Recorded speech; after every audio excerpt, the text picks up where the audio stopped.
What's up, everybody? I'm David Hain. Welcome to episode 182 of the A to D from Addict to Disciple podcast. If you enjoyed this podcast, please like, subscribe, follow, and share the link with your friends. Maybe you can share this link with two friends, get them to listen to the episode, and sit down over some coffee or whatever and chat about it and be an encouragement and a help of growth to each other. If you'd like to get our curriculum, you could get the paperback or ebook of From Ashes to Destiny on Amazon. When we come back, we'll get into this episode entitled The Flip Side.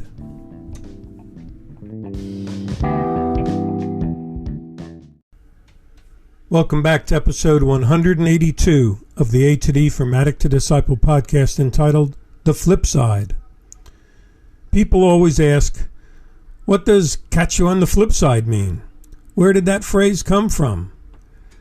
Well, back in the days of vinyl records, a rock and roll band would release singles, one song that they hoped would become a hit.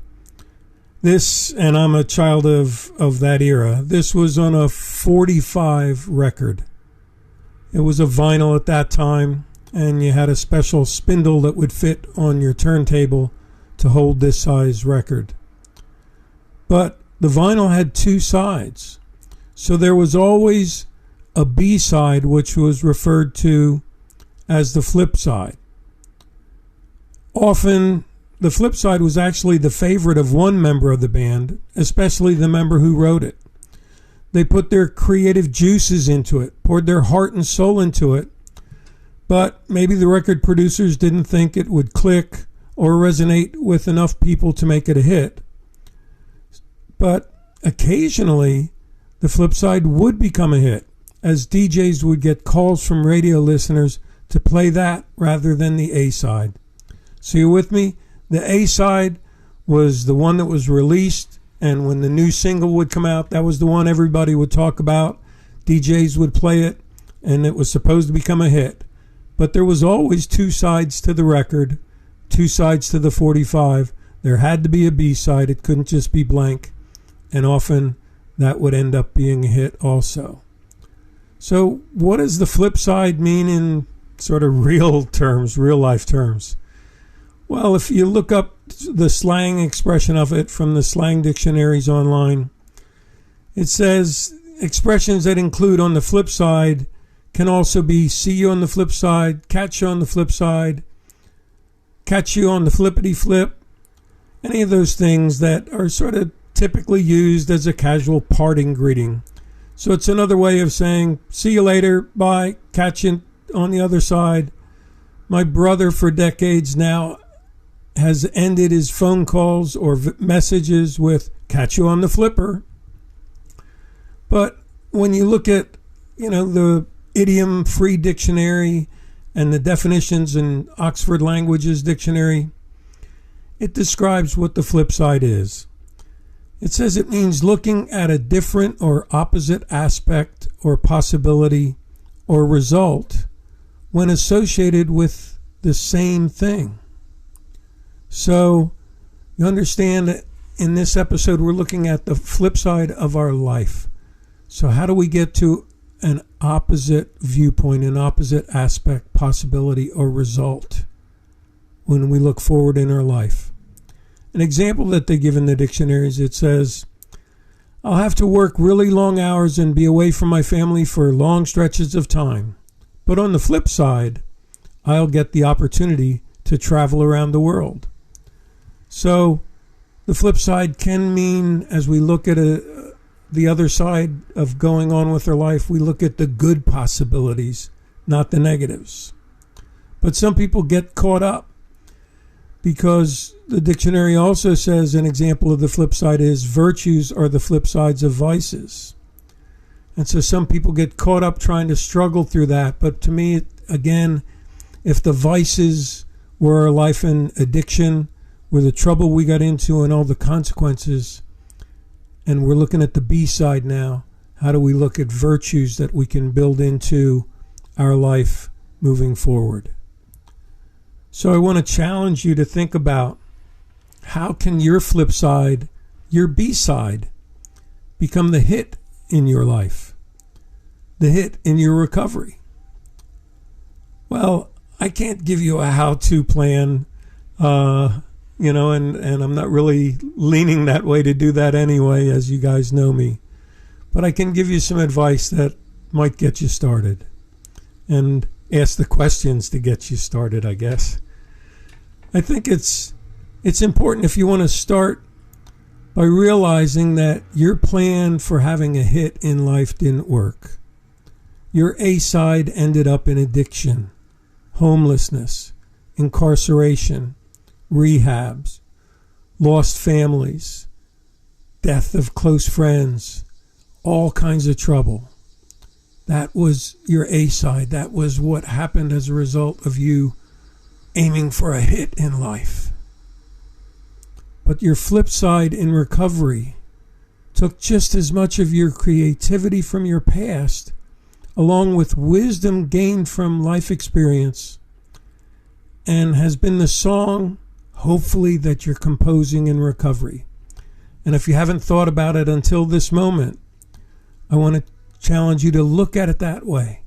What song are you composing in your recovery that maybe has been the B-side all along? Not plan B, but has been the B-side all along. It was written at the same time as your creativity, and it took you to a train wreck rather than a hit. But now this new side of you may just be the one that resonates with other people. The one where you know this flip side is your real heart today and your real heart going forward. So if you're thinking, how do I write my B-side song? How do I start to compose my flip side in life? Here's a few ideas to tap into your creative juices and start making your hit song. First, I want to tell you to think about digging deep to uncover the things from your A side that are actually holding you back from breaking free on the flip side. So as you're looking at the good creative things that might have gone awry, also look at what's residue, what's left over that's keeping you from breaking free to write an awesome B-side. And there's a quote from Paul McCartney that I think fits this. He said, and I quote, "I used to think that anyone doing anything weird was weird. I suddenly realized that anyone doing anything weird wasn't weird at all.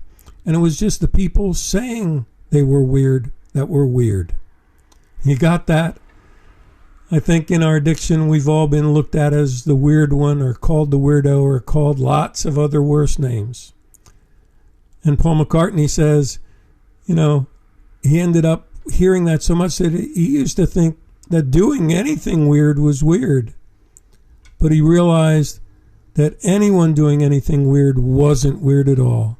It was the people saying they were weird that they were weird.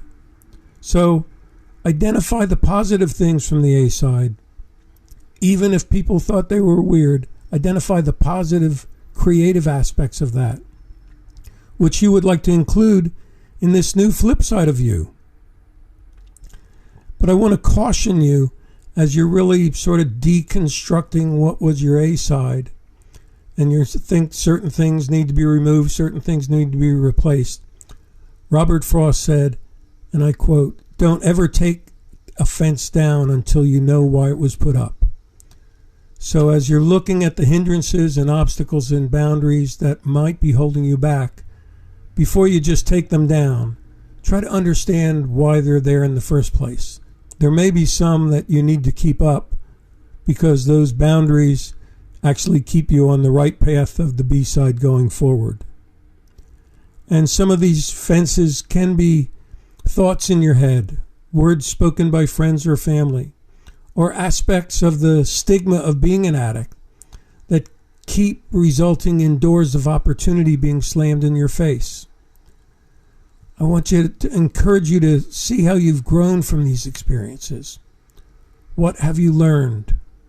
And sticking with Robert Frost and the idea of learning, a great short quote: The afternoon knows what the morning never suspected. You got that? As you're looking at stuff from the past, you're going to begin to realize things in this afternoon season, this B-side season of your life, that you never even suspected or thought could be possible when you were chasing that hit on the A side. So view the flip side of you as one with more knowledge and wisdom, as someone less likely to be caught off guard or unexpectedly. And I'd like to encourage you to seek help from your sponsor, your coach, your counselor, your mentor, your friends, and your family on how to disconnect from that junk that is holding you back. Find someone who can ask you some very interesting questions, not just the expected ones. And I'll give you a couple of examples. Is independence your enemy? Are you on the B side trying to find independence to be free from something rather than the freedom to grow into the new you? And if you're trying to get free from something, that independence could be your enemy. Also, I think if you're just pursuing happiness in this new B side that you're writing, I want to challenge you with the question, can the pursuit of happiness for you actually create emptiness inside of you? For many of us, we chase a dream, and when we get there, we realize it wasn't what we thought of or hoped it would be anyway. We chase a new relationship, and it's not what we thought of or hoped it would be anyway. So can the pursuit of happiness create emptiness in you?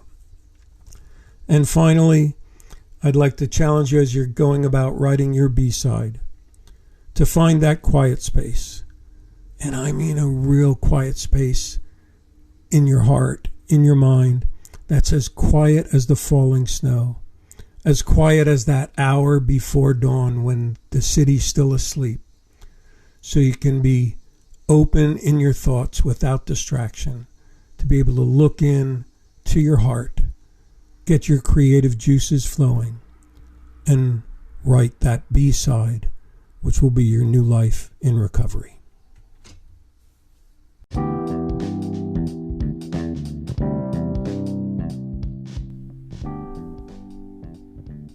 Thanks for listening to this episode of the A to D from Addict to Disciple podcast. If you were saying, that's me, I need to work on my B-side and I'm looking for a way to get going, then it's time now to reach out and join a group. Or you can message me on the link in this podcast or email me at davidfromatod@gmail.com, or go to my website, www.fromatod.org, and click on the contact page. If you're listening on Spotify, you can leave your comments by clicking on the link they provide on that platform. Tune in Monday for our next episode, and as always, stay safe and stay strong.